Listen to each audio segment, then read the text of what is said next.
안녕하세요. 국어 수업하는 손석표입니다. 오늘은 저희가 박안서 선생님의 해산바가지라는 소설로 같이 이야기를 나눠보려고 해요.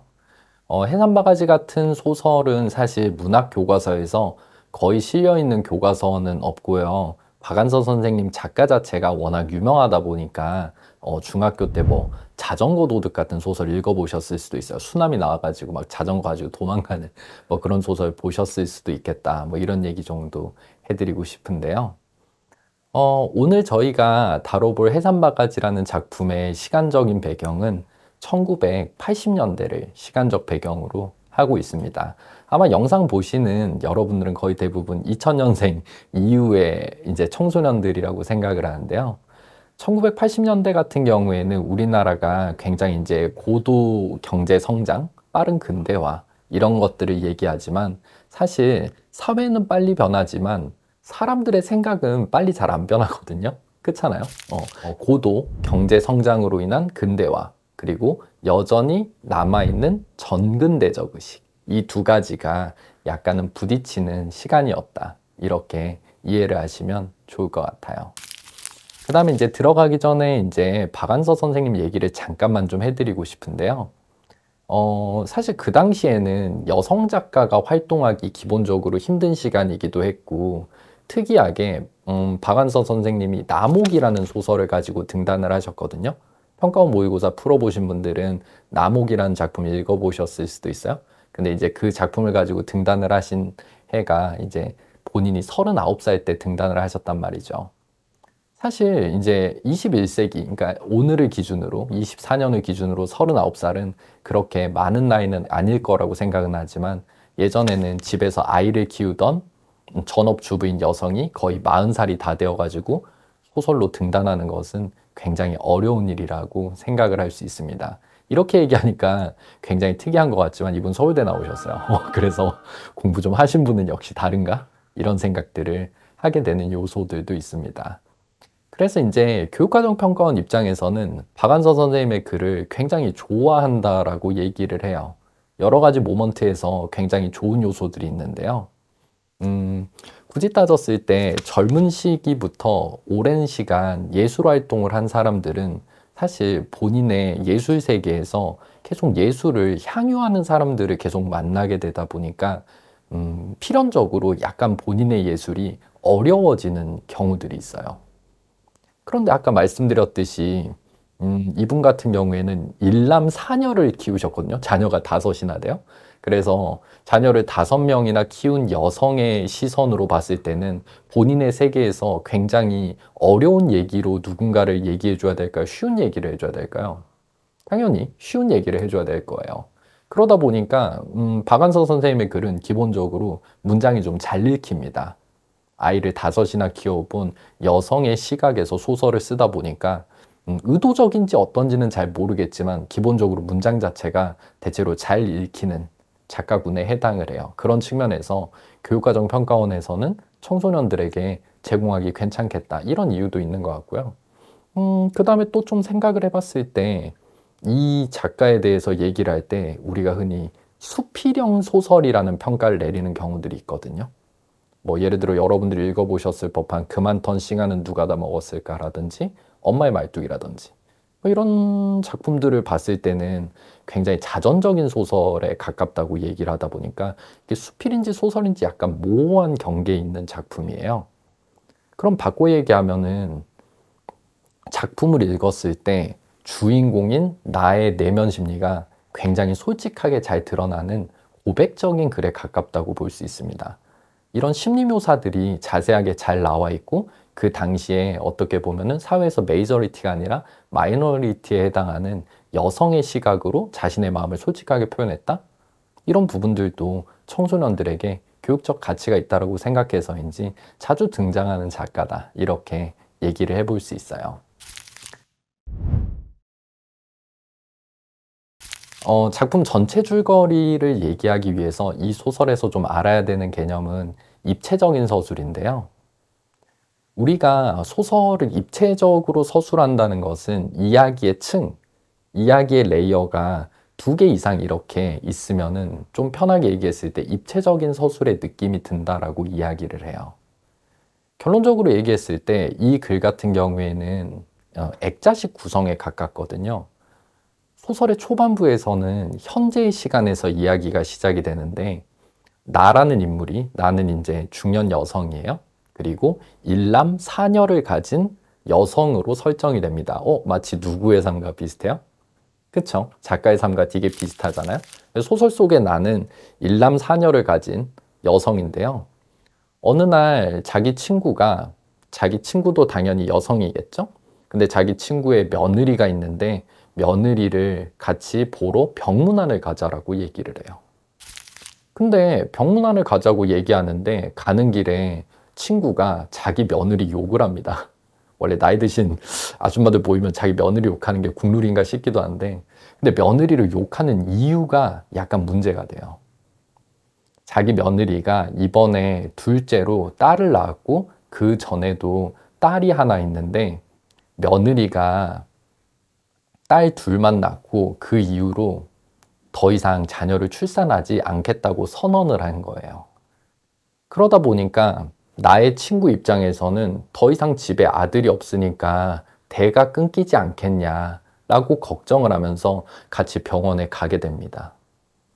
그래서 내내 친구랑 며느리가 하는 얘기를 옆에서 듣고 있는데, 병실에 있는 다른 산모들과 시어머니들의 대화를 듣고 있는데 아들을 낳지 못한 상황에 대해서 문제 제기를 하고 있고, 아들 낳은 상황에서는 기뻐하고, 이런 것들을 보게 되는 거예요.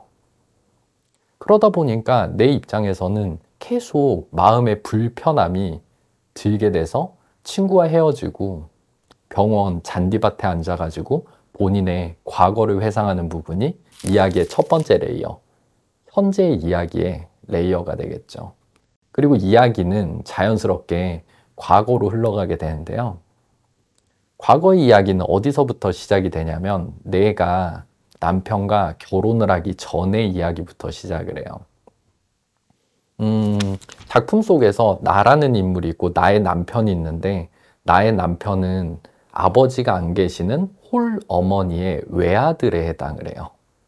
그래서 주변 사람들이 결혼을 다 반대합니다. 뭐 사람마다 뭐 생각은 다르겠습니다만, 가정 환경에 대해서 심하게 따지는 것은 과거에는 더 심했을 거라고 충분히 생각해 볼 수 있잖아요. 그러다 보니까 주변 사람들이 다 뜯어 말리지만 유일하게 지지해 줬던 나의 어머니가 있었어요. 그래서 어떻게 보면 둘이 결혼을 하게 됩니다.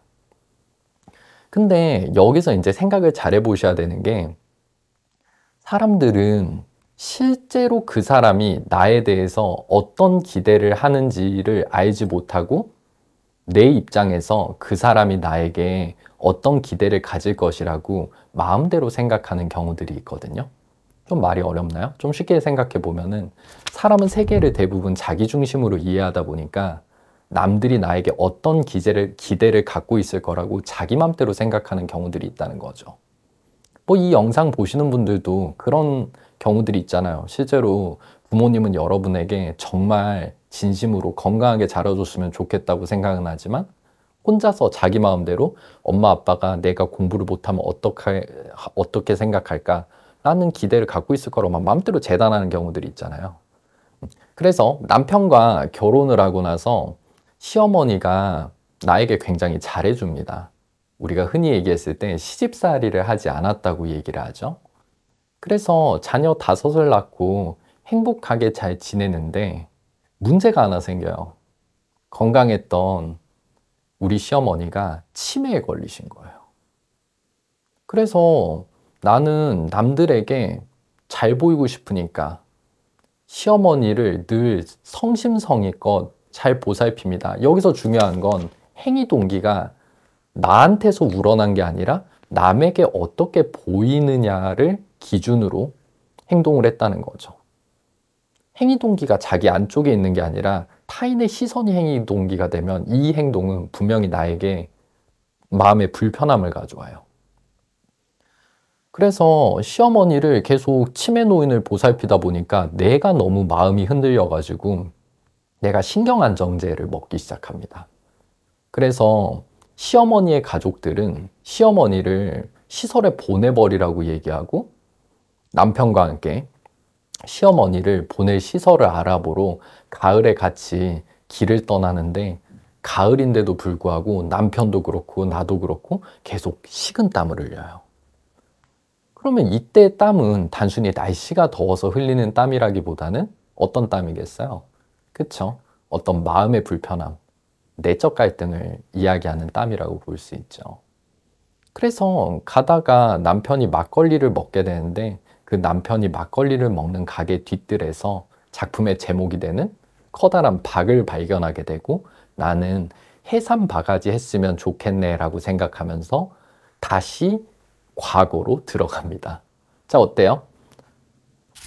현재 시간축이었던 첫 번째 이야기축이 있고 두 번째 이야기축이 있고 그 다음에 다시 한번 해삼 바가지를 보면서 과거를 회상하면서 세 번째 이야기의 축이 등장을 하게 되는데요. 이 세 번째 이야기의 축의 얘기가 거의 대부분 작품의 주제의식과 맞닿아 있습니다. 내가 처음으로 딸을 낳았을 때 시어머니가 굉장히 기뻐하면서 어디선가 구해왔던 해삼 바가지를 가지고 쌀도 씻어주고 미역도 빨아가지고 정성스럽게 밥상을 마련해 주니까 내 입장에서는 아까 얘기했죠? 타인의 기대를 마음대로 재단한다고. 외아들을 가진 홀 어머니는 당연히 집안의 대를 이을 아들이 필요할 거라고 생각했고 나는 딸을 낳았으니까 괜히 시어머니에게 미안했는데 시어머니가 딸을 낳았는데 너무나 기뻐해 주신 거예요. 정말 고맙다 이렇게 생각을 했는데 두 번째도 딸을 낳은 거예요. 그런데도 시어머니는 기뻐해 주고 세 번째도 기뻐해 주고 네 번째도 딸을 낳습니다. 근데 이번에는 내가 산부인과에서 눈물을 흘리는데 옆에 있는 의사도 그렇고 간호사도 그렇고 나를 동정해 줘요. 바꿔 얘기하면 그 당시의 지배적인 가치관 자체가 남성을 선호하는, 우리가 남아선호 사상이라고 하죠. 그런 남아선호 사상이 지배적인 사회였구나를 생각해 볼 수 있는데 그 와중에도 시어머니는 나를 위해서 굉장히 정성스럽게 밥을 마련해 주시고 드디어 다섯 번째 아들을 낳게 됐을 때 내 입장에서는 기존에 딸 넷을 낳았을 때보다 더한 파티가 생기지 않을까 이렇게 생각을 했는데 딸을 낳았을 때나 아들을 낳았을 때나 시어머니가 똑같이 대해주신 거예요. 이렇게 됐을 때 작품의 주제의식과 관련한 얘기를 할 수 있을 텐데 시어머니는 어떻게 보면은 남마와 여아를 차별하지 않는, 그러니까 생명 자체를 존중하는 휴머니즘을 가진 사람이구나, 이런 주제의식이 잘 나온다고 볼 수 있겠죠.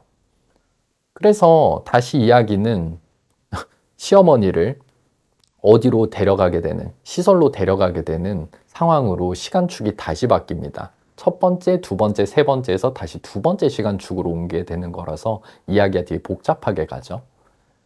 그러다 보니까 생명을 존중했던 시어머니를 떠올렸을 때 내가 시어머니를 시설에 맡기는 거는 너무나 배은망덕한 행위일 거예요.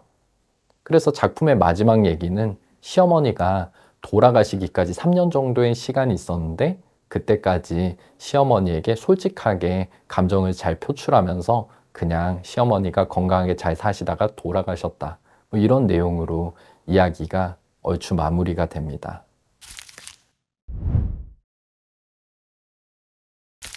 자, 이 글을 이해하시는 데 있어서 갈등 구조를 파악하는 것이 조금 중요하다고 볼 수 있을 텐데요.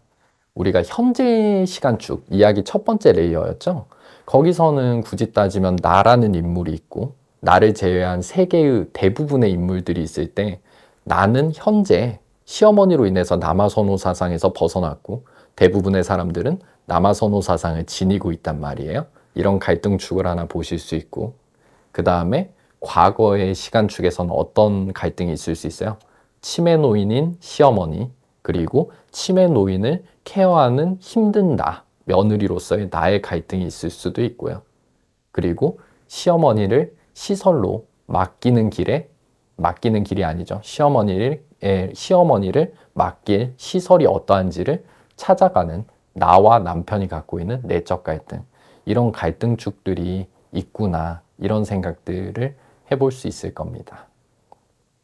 그러다 보니까 이 글에서는 소설의 전반부에서 남아선호 사상이 지배적인 인물들을 주로 다루고 소설 후반부에서는 남아선호 사상에서 벗어나서 휴머니즘을 지닌 인물인 시어머니를 제시해서 전반부에 등장하는 가치관과 후반부에 등장하는 가치관이 완벽한 대비를 이루거든요. 우리가 흔히 문학에서 대비는 선명성을 더하는 장치로 기능한다라는 얘기를 많이 하죠. 그러다 보니까 이러한 대립을 통해서 시어머니가 가지고 있는 가치관이 좀 더 빛나 보이고 반대로 남아선호 사상이라는 당시의 지배적인 가치관을 비판할 수 있는 근거가 된다. 이렇게 생각해 보시면 좋을 것 같습니다. 자, 이 글을 통해서 여러분들이 생각해 볼 수 있는 거리에 대해서 이야기를 좀 해보려고 해요. 어떻게 보면은 사람의 인생에서 사람은 다양한 세계의 영향을 받으면서 살아가게 마련이거든요. 어떤 책이라는 것을 통해서 큰 깨달음을 얻기도 하고 타인과의 만남을 통해서 큰 깨달음을 얻기도 하고 아니면 그냥 본인의 어떤 특정 경험을 통해서 깨달음을 얻기도 하고요.